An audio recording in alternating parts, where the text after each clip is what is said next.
So why do narcissists struggle so much with vulnerability? Well, from my experience being a narcissist, it's because it is scary as hell.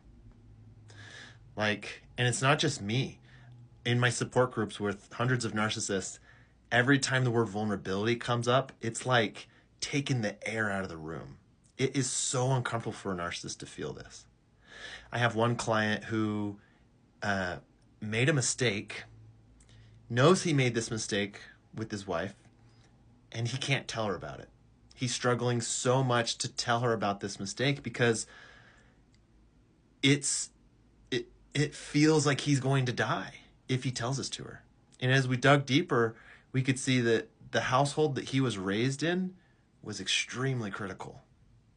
Like the things that his parents would say to him as a kid are appalling to me as a dad.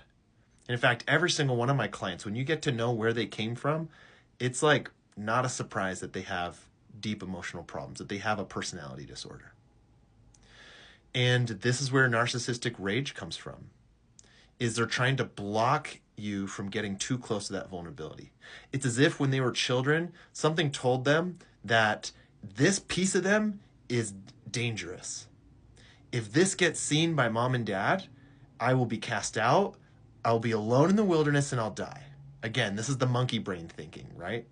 And so they have this piece of them that they keep hidden even from themselves. And if that vulnerability gets too close to being exposed to you, it feels like death. And so you don't have big anger around something that doesn't need to be protected. The weaker the piece inside of you, the stronger the anger is there to protect it.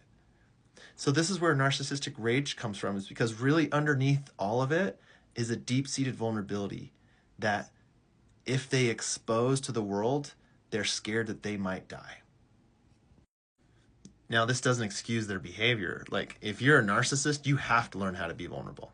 You cannot heal unless you learn to reparent your nervous system and say, this world is safe. This partner is safe. This isn't the thing that I was raised in as a kid. And if you're the partner of a narcissist, your job is to be loving and firm. So you need to keep inviting them back into being vulnerable as much as you can, and make that the rules of operation for your relationship. There's a really good book out there called Nonviolent Communication by Marshall Rosenberg. Amazing book, regardless of who you are for relationships.